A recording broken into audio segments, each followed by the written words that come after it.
नमस्कार। आज के इस विश्लेषण में हम एक ऐसी खबर पर चर्चा करने वाले हैं जो इन वर्टिकल स्क्रीन्स पर तेजी से वायरल हो रही है।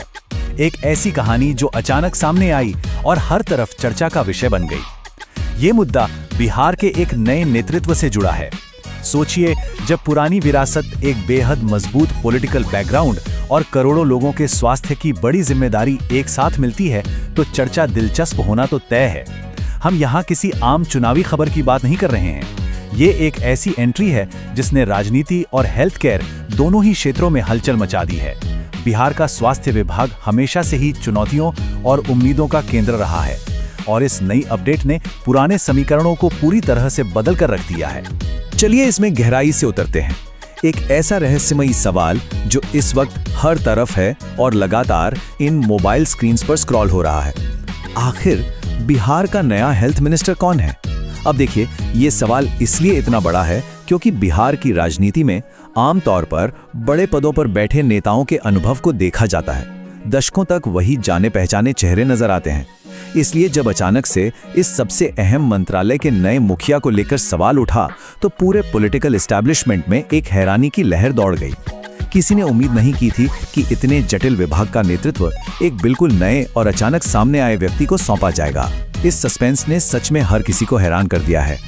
नाम है निशांत कुमार। ये नाम किसी तेज ब्रेकिंग न्यूज फ्लैश की तरह अचानक सामने आया, ठीक वैसे ही जैसे फोन की स्क्रीन पर कोई बड़ा अलर्ट फ्लैश होता है। सियासत के गलियारों में इस ऐलान ने आते ही सबका ध्यान पूरी तरह से अपनी तरफ खींच लिया। और सबसे दिलचस्प बात तो यह है कि यह घोषणा किसी प्री प्लान्ड कार्यक्रम में नहीं हुई, बल्कि बस अचानक से सामने आ गई।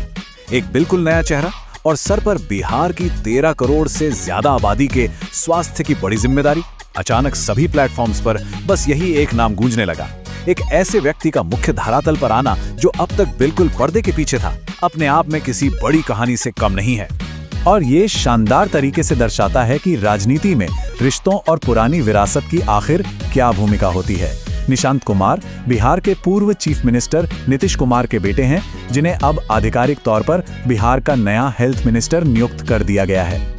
अब इस विरासत को समझना यहाँ बहुत जरूरी है। नीतीश कुमार की छवि एक गुड गवर्नेंस देने वाले नेता की रही है। ऐसे में उनके परिवार से निकलकर आने वाले इस नए चेहरे के कंधों पर सिर्फ एक मंत्रालय का भार नहीं है, बल्कि उस विशाल राजनीतिक लेगेसी का बोझ भी है जहां जनता की उम्मीदें आसमान पर होती हैं। अब सबसे बड़ा चैलेंज ये है कि इतनी बड़ी लेगेसी के साए से निकलकर अपनी खुद की एक सक्षम पहचान कैसे बनाई जाए। यहाँ सबसे ध्यान देने वाली बात यह है कि पॉलिटिक्स में एंट्री करते ही सीधे तौर पर इतना बड़ा डिपार्टमेंट मिल जाना कोई मामूली घटना नहीं है।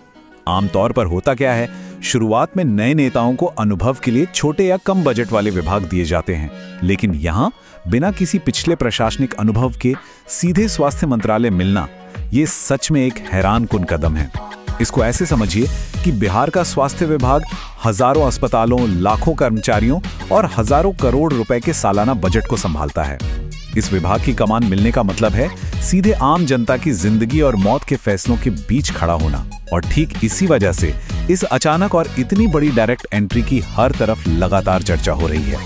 अब जब इस तरह का बड़ा फैसला सामने आता है, तो इंटरनेट पर प्रतिक्रियाओं का आना बिल्कुल तय है। सोशल मीडिया पर नेपोटिज्म यानी परिवारवाद को लेकर एक लंबा चौड़ा और गर्म डिबेट शुरू हो चुका है। एक तरफ इंटरनेट पर बहुत से लोगों का मानना है कि ये नियुक्ति महज एक पारिवारिक फायदा है। उनका दावा है कि बिना अनुभव के इतना बड़ा मंत्रालय मिलना सिर्फ नाम की वजह से संभव हुआ है।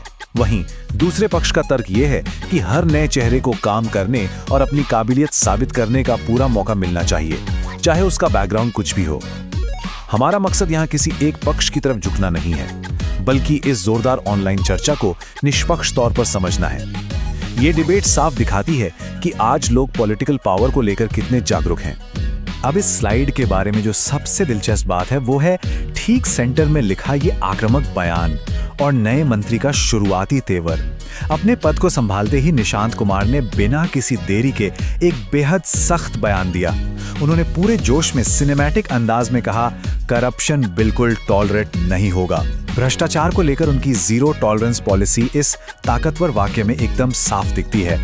एक नए नेता का आते ही, और वो भी स्वास्थ्य विभाग जैसे विशाल सिस्टम में, इस तरह की आग उगलने वाली सख्ती दिखाना वाकई ध्यान आकर्षित करता है। नई मशीन्स की खरीदारी से लेकर दवाइयों के आवंटन तक ऐसी कई जगह हैं जहां गड़बड़ियां आम जनता पर भारी पड़ सकती हैं। ऐसे में उनका ये शुरुआती स्टांस इशारा करता है कि शायद अब चीजें कड़े नियम के डंडे से चलेंगी। तो सबसे अहम मुद्दा यह है कि नए मंत्री की आधिकारिक प्रतिबद्धताएं आखिर क्या है। उन्होंने पूरे जोर के साथ वादा किया है कि बिहार के हेल्थ केयर सिस्टम को बेहतर बनाया जाएगा। इस नए ब्लूप्रिंट में मूल रूप से 3 बातों पर ध्यान केंद्रित किया गया है। सबसे पहला है करप्शन पर रोक लगाना, क्योंकि अस्पतालों में बेहतर मेडिकल इंफ्रास्ट्रक्चर जैसे नए बिस्तर और दवाइयां तब तक लोगों तक नहीं पहुंचाई जा सकती जब तक सिस्टम के भीतर चल रहा भ्रष्टाचार पूरी तरह खत्म ना हो। जब करप्शन रुकेगा तब आएगा दूसरा कदम, मेडिकल इंफ्रास्ट्रक्चर को मजबूत करना, और इन दोनों के सही से चलने पर ही मौजूदा सिस्टम की कमियां सुधरेंगी। ये एक ऐसी चेन है जहां एक चीज दूसरी पर पूरी तरह निर्भर करती है। लेकिन इन सभी दावों और वादों को देखने के बाद आखिर में सबसे बड़ा सवाल यही बचा रह जाता है। अब पूरे राज्य और देश की नजरें इस बात पर टिकी होंगी कि क्या निशांत कुमार सिर्फ नाम के मिनिस्टर बनकर रहेंगे या सच में जमीन पर काम करके बिहार की इस जटिल स्वास्थ्य व्यवस्था को पूरी तरह से बदल पाएंगे। एक लंबा चौड़ा राजनीतिक दायरा उनके साथ खड़ा है, जिससे उन्हें शुरुआती मदद तो जरूर मिलेगी, पर जमीन पर असर दिखाने के लिए मेहनत और नियत का होना सबसे बड़ा टेस्ट होगा। क्या वो आक्रामक शुरुआती जोश किसी असली दिखने वाले परिवर्तन में तब्दील हो पाएगा? ये सोचने वाली बात है। इस चर्चा में हमारे साथ जुड़े रहने के लिए बहुत बहुत धन्यवाद।